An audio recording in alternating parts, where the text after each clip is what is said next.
Okay, this is section 1.2, example 6 on dividing fractions. So the thing to do when we divide fractions is all do is multiply by reciprocal of the second fraction.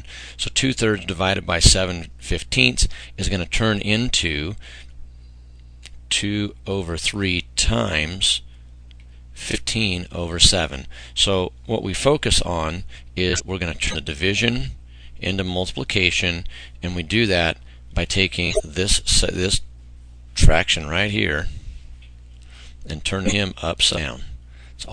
So division is really just multiplication of the reciprocal fraction.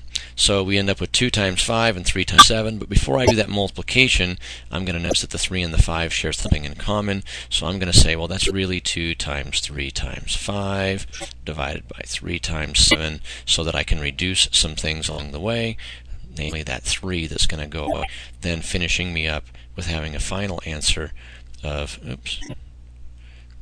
10 divided by 7. Similarly, on the other side down here, we have 3/4 divided by a whole number, 5. So remember that this is 3/4, and I want to turn it into multiplication.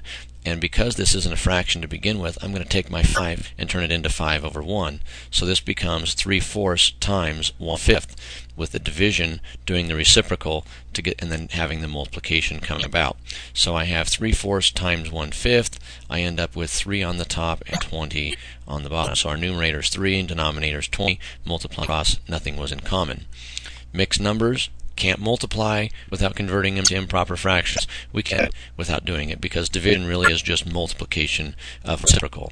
So again, turning it into an improper fraction, 4 times 4, 16, plus the 3 gives us 19/4 for our first fraction.